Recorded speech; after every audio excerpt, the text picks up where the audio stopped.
She called me on a Tuesday, and I almost didn't pick up. My daughter hadn't called me in 11 months. 11 months of silence after I told her husband to his face, in my own living room in Richmond, Virginia, that he was a coward who hid behind a woman's fear. He laughed at me, told me I was a dried-up old man who didn't understand how marriages work. My daughter stood right there beside him and said nothing. That silence broke something in me I didn't know could still break. So when her name lit up my phone screen that Tuesday morning, I almost let it ring out. I was 63 years old, retired from 28 years driving freight routes up and down I-95, and I had learned, the hard way, that some calls only come when things have gotten past the point of no return. I answered on the fourth ring. She didn't say hello, she just said, "Daddy, I need you to come." Before we go on, tell us in the comments where you're listening from. I want to hear your voices. My name is Samuel. This is the story of how I stopped being a quiet man. My daughter Iris was 31 years old when she married Troy Beckett. I want to be fair, because fairness matters when you're telling the truth. In the beginning, I thought he was decent enough. He worked in commercial real estate, wore pressed shirts, opened doors. He had that polished thing about him that makes you think a man has been raised right. I shook his hand at their wedding at a church outside of Raleigh, North Carolina, and I told myself my instincts were wrong. I told myself that the small tightness I felt in my chest every time he talked over Iris at the dinner table was just a father's stubbornness about sharing his child. I was wrong to silence my instincts. I have paid for that silence every single day since. The call that Tuesday was the first time I'd heard Iris's voice in almost a year. She sounded the way a person sounds when they've been holding their breath for so long they've forgotten what air tastes like. Flat, careful. Like every word was being chosen under surveillance. She said Troy's mother, Wanda, had moved in with them 8 months ago. She said Wanda's daughter, a woman named Rochelle, came by every other day. She said things at home had gotten complicated. Complicated. That word did something to me. Because Iris used to have a big vocabulary. She used to call me on Sunday afternoons and talk for 45 minutes without stopping, telling me about her job at the school district, about the garden she was trying to grow in the backyard, about whatever book she was reading. She used words like suffocating and exhausting and "I'm figuring it out, Daddy." She was never someone who reached for a word like complicated when she meant something uglier. I asked her if she was safe. Long pause. "Can you just come?" I packed a bag that evening. I was on I-85 south before 9 the next morning. The house was in a suburb outside of Charlotte, a nice neighborhood, good school district, HOA signs, neighbors who pressure-washed their driveways. Iris and Troy had bought it 4 years ago when things were still good between them, or at least when they were still pretending well enough that I couldn't see through it. It was a 4-bedroom colonial with a green door that Iris had picked out herself. She'd sent me a photo of it when they moved in. She had been so proud. When I pulled up, the green door was gone. Someone had painted it gray. I sat in my truck for a moment and just looked at that gray door. Then I got out. Iris answered before I could knock. She'd lost weight, not the healthy kind. The kind that happens when someone forgets to eat because surviving takes all their energy. She was wearing a long-sleeved blouse in the middle of August heat, and when she hugged me, she flinched when I put my hand on her back. I felt it. She felt me feel it. Neither of us said anything. The inside of the house smelled like air freshener sprayed over something older and more sour. The living room was neat in a way that felt imposed rather than natural. Everything pushed to edges, nothing personal on the shelves. The framed photos Iris used to keep everywhere. Her and her college friends, one of the two of us at the Blue Ridge Parkway, her grandmother's hands holding a Bible. All of them gone. A voice came from the kitchen before I'd set my bag down. "Oh, you finally showed up." Wanda Beckett emerged from the hallway that led to the kitchen like she owned every square foot of the house, which, in her mind, I would learn, she believed she did. She was a heavy woman, in her late 60s, with reading glasses pushed up on her forehead and the expression of someone who had never once been told no and had built her entire personality around that fact. She looked me up and down the way a livestock auctioneer looks at something that's not going to make the cut. "Iris said you were coming," she said, not extending her hand. "We only have the one guest room, and Rochelle uses it on weekends, so you'll need to figure out the couch situation." I looked at Iris. Iris looked at the floor. "I appreciate the hospitality," I said. Wanda snorted and went back to the kitchen. I turned to my daughter and kept my voice low. "Where's Troy?" "Work," she said. "He'll be home around 7. "And the little one?" For the first time, something moved across her face that wasn't exhaustion. "She's upstairs. She's been staying upstairs a lot." My granddaughter Lily was 5 years old.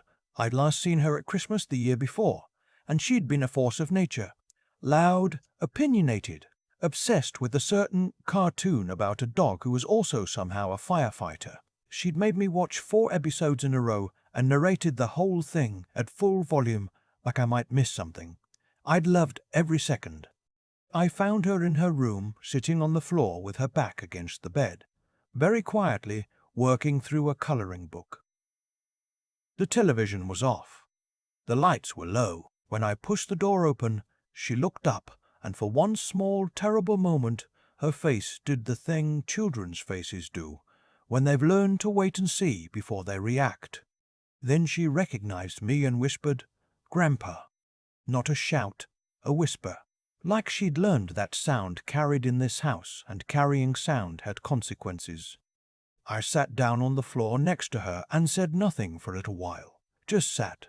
She leaned against my arm and kept coloring, pressing down hard on a purple crayon. She was coloring outside the lines on purpose, I noticed, like she was proving to herself that in this one small space she could. I am 63 years old. I drove freight for 28 years. I have buried my wife, my brother, and my mother. I thought I knew the full range of what grief could feel like. I was wrong. What I felt sitting on that floor in the half-dark was something I didn't have a name for until much later. It was the feeling of understanding, all at once, exactly how long you have been absent from somewhere you should have been standing guard. Troy came home at 7:15. I heard the garage door first, then his footsteps, then the immediate shift in the air of the whole house, the way a room changes temperature when something unpredictable walks in. He came into the living room and stopped when he saw me. He recovered quickly. I'll give him that. His face rearranged itself in about 2 seconds from surprise to something that wanted to look like pleasant. "Samuel." He didn't call me sir, didn't call me Mr. Coleman, just my first name, like we were co-workers. "Didn't know you were coming." "Iris called me," I said. Something shifted behind his eyes. He looked at Iris and she looked away, and in that small exchange I saw the whole architecture of what was happening in this house. The looking away, the way Iris had immediately made herself smaller from the moment the garage door opened, the way Lily had gone very still upstairs, like a small animal that had learned that stillness was safer than sound. "Well," Troy said, tossing his keys on the entryway table with more force than necessary. "Good to see you. Wanda, Mum, what's for dinner?" From the kitchen came the sound of cabinet doors and the smell of something reheating. "Iris made a casserole," Wanda called back. Terita put together a salad, too. Iris was sitting 5 feet away from him. He didn't look at her when he said it. I stayed quiet. I am not, by nature, a man who speaks before I understand a situation fully. 28 years driving a rig teaches you that. You don't react to something you see in your periphery until you know what it is. Could be a deer. Could be a tire. I spent that first evening watching Iris move around her own kitchen like a woman walking through a room that had been mined.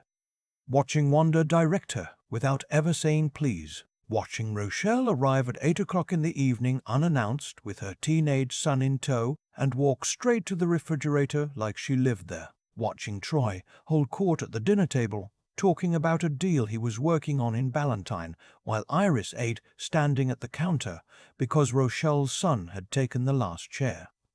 Nobody said anything about the chair. Iris didn't say anything. She just stood there and ate. I went to bed that night on the pull-out couch in the room they called the study. I lay there in the dark and thought about my daughter and about the grey door and about Lily colouring outside the lines in the half-dark. I thought about the fact that Iris had called me not to tell me the situation, but just to ask me to come. Like maybe just having another body in the house that loved her would change the barometric pressure of the place. But I am not a decoration, and I did not drive 4.5 hours to be furniture. The next 3 days I made myself invisible. Not weak, invisible. There's a difference. I helped Iris with grocery runs. I fixed the screen door in the back that had been hanging off its hinge for what looked like months. I let Wanda talk at me over morning coffee, and I nodded and I listened, and what I listened for was the thing beneath the talking. What I found was this: Troy's name was not on the mortgage. Iris had bought this house. Her credit, her down payment, money she'd saved from 7 years of working in school district administration. Troy's name had been left off because his credit score at the time had been too damaged by a business deal gone wrong. He promised to refinance once his credit recovered. That was 4 years ago. Wanda knew this. Rochelle knew this. And both of them had found a way to operate as if this fact was irrelevant, as if possession of the space made it theirs, as if Troy's presence superseded Iris's name on every piece of paper in the county records office. On the 4th morning, Troy left for work early. Wanda was still in the back bedroom. Rochelle hadn't arrived yet. It was just me and Iris and Lily at the kitchen table, eating cereal in the early quiet, and Iris looked up at me with the expression of someone who has been treading water for so long they've stopped noticing they're tired. "Daddy," she said, "what am I supposed to do?" I put down my spoon. "First thing," I said, "is you call a lawyer today. Not tomorrow. Today." She looked at the hallway like someone might be listening. "I'll be right here," I said. That afternoon, while Iris was on a call with a family attorney whose office was in uptown Charlotte, I was in the living room when Rochelle arrived. She came in through the side door without knocking, her son behind her, and went directly to the refrigerator. She pulled out a container of leftovers Iris had made the night before and started heating it up on the stove. "That's Iris's lunch," I said from the doorway. Rochelle turned around and gave me the look that women like her have perfected over decades of being unchallenged. And it's not yours." She set down the container with a little too much force. "Troy is my brother. This is his house." "His name isn't on the deed," I said. I looked. The kitchen went very quiet. Rochelle's son looked at his phone. Rochelle stared at me with something recalibrating behind her eyes. "You need to be careful," she said slowly, "about getting involved in things that aren't your business." I walked to the stove, turned off the burner, put the lid back on the container, and put it back in the refrigerator. Then I turned around. "My daughter's well-being," I said, "is the only business I have ever been in." Rochelle left 20 minutes later. I heard her on the phone in the driveway before she drove off, and I didn't need to hear the words to know who she was calling. Troy came home early that day.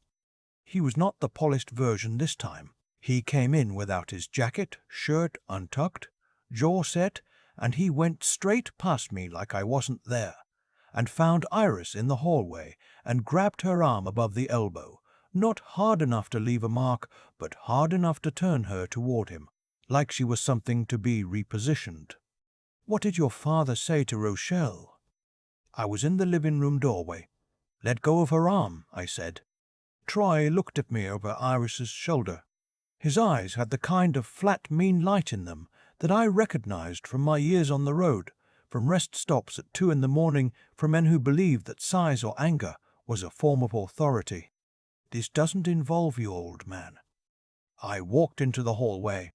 I am 6 feet and 1 inch tall. I drove freight for 28 years. I am 63 years old. And there is a kind of stillness that comes from having nothing left to prove that is more unsettling to an angry man than any raised voice. It involves me, I said, because that is my daughter's arm. Troy let go, not because he wanted to, because something in the arithmetic of the moment changed. He stepped back and pointed at me. You have until the end of this week, he said. Then you're gone. She's not, I said, and this is her house. He stared at me for a long moment. Then he went upstairs. Iris stood in the hallway with her hand over the place on her arm where he'd grabbed her. She was shaking, not with fear, I realized, with the effort of not crying because she had practiced not crying in front of him for so long that she did it automatically now. Daddy, she said. I know, I said, I know. That night, I called my nephew Calvin.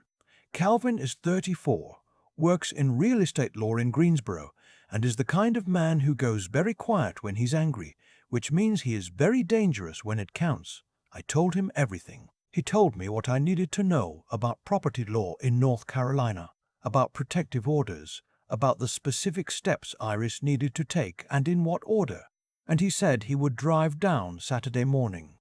He also said something I already knew. Uncle Samuel, they're going to try to move fast when they realize she's not backing down. He was right. Thursday evening, Wanda came to find me in the study with a plate of pound cake and a smile that did not reach anywhere near her eyes. She sat down across from me and set the plate between us like it was a peace offering, and she talked for 20 minutes about how much she loved Iris, how Troy had a good heart underneath it all, how families have their rough patches, how maybe I'd misunderstood what I'd seen. Her voice was warm, and her words were reasonable, and every single sentence was a slow, quiet attempt to sand down what I knew into something I could be convinced to doubt. I ate the pound cake. It was good pound cake. I said, I appreciate you sharing that with me, Wanda, and I did not touch anything else she offered me for the rest of the time I was in that house. The next morning, I told Iris what I wanted to do. She looked at me for a long time. Then she said, Daddy, you sure? I've been sure, I said, since the night I got here. Here's what I knew about Troy Beckett by that point. He was predictable. Men like him always are. They mistake predictability for dominance because for years everyone around them has organized their own behavior around the prediction. What they never account for is someone who refuses to be organized. Iris took Lily on Friday afternoon to her friend's house 3 streets over, a friend Troy didn't know about, one she'd maintained quietly, the way people in difficult situations learn to maintain things quietly. She took a bag. She took Lily's stuffed rabbit and her coloring books. She sent me a text that said simply, "We're there." I was still in the house. That evening, Troy came home and found me sitting at the kitchen table with a cup of coffee and Calvin's number ready on my phone. "Where's Iris?" "Out," I said. He looked at me. Then he went looking through the house. He came back faster than I expected. "Where is she?" His voice had changed register, the way it does when something that believed it was in control realizes it isn't. "She's safe," I said. "That's what matters." He crossed the room toward me and I stood up, all the way up, and I looked him in the eye across the kitchen table and I said, calm as I have ever said anything in my life, "Her attorney filed for a protective order this afternoon. Calvin Coleman, Family Law, Greensboro. You can look him up. The lock on this door gets changed tomorrow morning. Her name is on this deed. Yours is not. I want you to think very carefully about your next move." Wanda had appeared in the kitchen doorway. Rochelle arrived. She'd been called, apparently, with her hands already raised in that particular posture of a woman preparing to fight someone else's battle. "You can't do this," Troy said. "This is my home." "Check the deed," I said. "You're going to regret this, old man." "You already do," I said. "You just don't know it yet." What happened next took about 45 seconds and was the result of Wanda and Rochelle deciding, simultaneously, that the best strategy was to get physically past me to reach the bedroom where they apparently believed Iris was hiding. Wanda went for the hallway and Rochelle moved toward the back stairs. and I stepped into the center of the kitchen and said, "Stop," in the voice I used for 28 years when a load was shifting and everyone needed to hold still. They stopped. I had my phone out. I had been recording since the moment Troy walked through the door. I had 41 minutes of audio that included Troy's voice saying, among other things that a family court judge would find extremely instructive. "I'm going to ask both of you ladies to sit down," I said, "and I'm going to ask Troy to call whoever his attorney is, because my nephew is going to need someone to talk to." The next 2 hours were the kind of quiet that happens after a storm passes through a room. Troy sat at one end of the kitchen table. Wanda sat at the other. Rochelle stood against the wall with her arms crossed, cycling through stages of anger and then something that looked more like arithmetic, calculating, reassessing. Troy's attorney was on speaker. Calvin was on my phone. The recording was referenced exactly twice, and both times the temperature of Troy's attorney's voice dropped noticeably. By 10 o'clock that evening, Troy Beckett had agreed, in the presence of counsel on both sides, to vacate the property within 30 days, to make no contact with Iris outside of legal channels, and to acknowledge in writing that the property was solely in Iris's name and that he had no claim to it. Wanda and Rochelle would not be returning to the property after that night. I stood at the door when they left. Wanda looked at me on her way out, and I thought she might say something. She didn't. She just pulled her cardigan tighter round herself and walked to Troy's car and got in. Rochelle paused on the porch. "You're proud of yourself," she said. "I'm tired," I said. "There's a difference." I called Iris at 10:30 and told her it was over for tonight, that she could come home. She was quiet for a moment. Then I heard Lily in the background saying, "Is that Grandpa? Can I talk?" And Iris laughed. Actually laughed, a real sound, not the performed kind, and said, "Yes, baby, go ahead."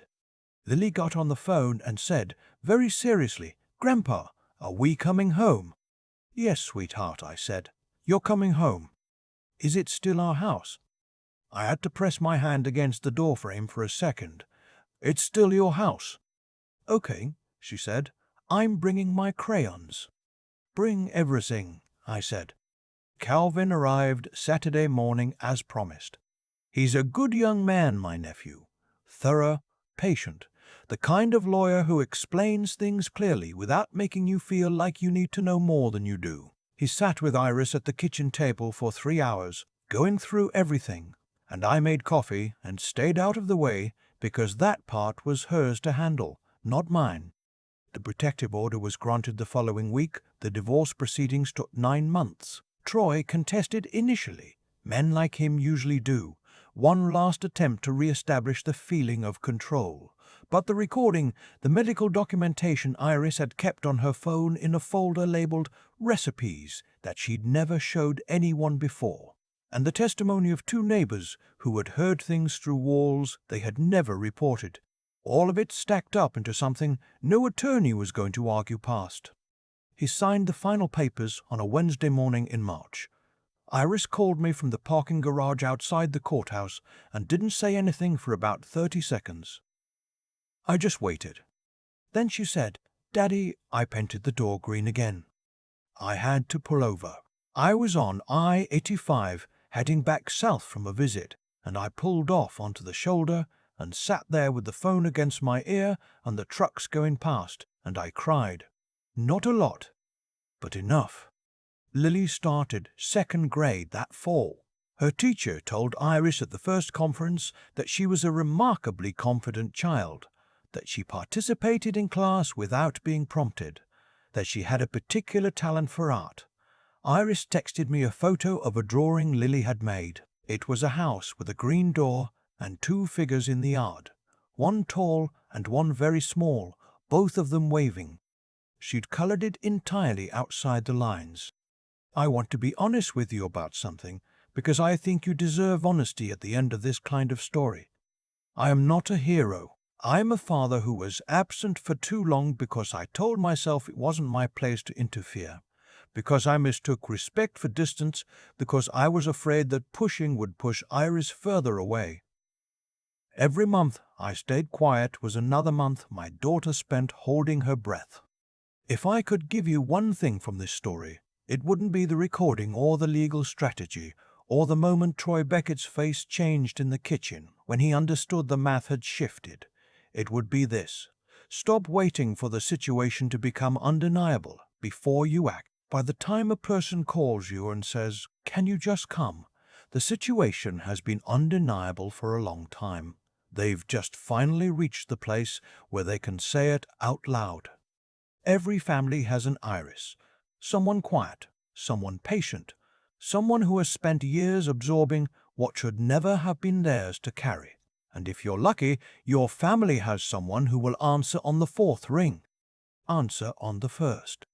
I am 63 years old. I drove freight for 28 years. I am not finished yet. If this story made you think of someone in your own life, share it with them. And tell me in the comments, was there ever a moment when you finally spoke up for someone you love? Or a moment you wish you had? I read every single one. Every voice matters here.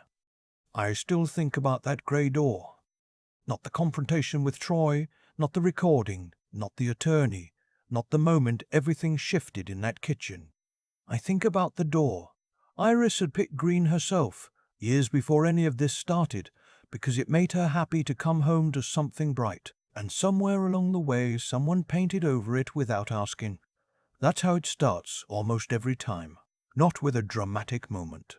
With a color, with a small thing that gets taken and isn't returned, and nobody says anything, and then the next thing gets taken, and the silence grows around each loss like scar tissue until the person inside can barely remember what they wanted in the first place. What Troy and Wanda and Rochelle had counted on was that I would stay silent the way I had been silent for years. And they weren't wrong to count on it. I had given them every reason to believe it. I told myself I was being respectful of my daughter's choices. I told myself that interfering would only make things harder for her. What I was actually doing was confusing love with comfort. My comfort.